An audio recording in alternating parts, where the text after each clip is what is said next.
વાળા જે મોજા છે એ પહેરતા નહીં અને હું તમને નવા લાવી દઉં. ત્યારે આ જે પિતાશ્રી હતા વડીલ, એમણે કીધું કે બેટા, મારે તો આ પહેલેથી જ ચાલે છે મોજા, એ જ બરાબર છે, તું બીજા લાવતો નહીં. ત્યારે દીકરો કહે છે કે પિતાજી, પહેલાંનું જે હતું એ અત્યાર સુધી પકડી ના રખાય, કારણ કે અત્યારનો જે સમય છે એ પ્રમાણે તમારે રહેવું પડે.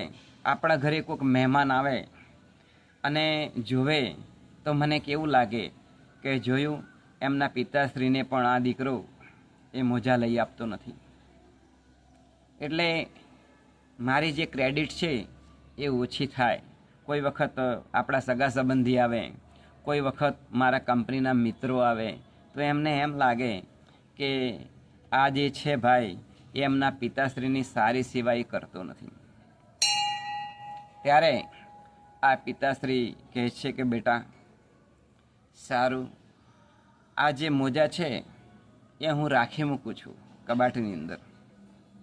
એટલે આમ કરી અને આ વડીલે કબાટની અંદર મોજા મૂકી દીધા અને દીકરો એ નવા મોજા લાવ્યો. એટલે આ પિતાશ્રીએ થોડો સમય માટે એ પહેર્યા, પછી એ મોજા પણ મૂકી દીધા. અને પછી સમય ઉપર સમય વીતતો ગયો. એટલે વડીલે એક દિવસ દીકરાને બોલાવીને કહ્યું કે બેટા, હવે મને એમ લાગે છે કે મારો અંતિમ સમય એ નજીક આવે છે. હવે તો હું મોડ એક અઠવાડિયા માટે જ હું આ પૃથ્વી ઉપર છું, પછી હું મરી જવાનો છું. બોલે એમ?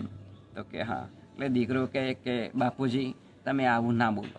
તા કે ખરેખર મને ખાતરી થઈ કે હવે હું લાંબુ જીવી શકું નહીં, પણ મારી એક અંતિમ ઈચ્છા છે, તો તું પૂરી કરીશ? ત્યારે દીકરો કહે છે કે બાપુજી, તમારા માટે મારે જો વેચાઈ જવું પડે તો હું વેચાઈ જઈશ, પણ તમારી અંતિમ ઈચ્છા હું જરૂર પૂરી કરીશ. એટલે જે પેલા પિતાશ્રી હતા એમણે કહ્યું દીકરાને કે બેટા, જ્યારે હું મરી જાઉં ને ત્યારે આ ઘરની અંદરથી મારું શબ બહાર કાઢે ને ત્યારે તારે જે પેલા કાણાવાળા મોજા છે ને એ તારે મને પહેરાવી દેવાના. બસ મારી અંતિમ આટલી ઈચ્છા છે. બોલે એમ? તો કે હા.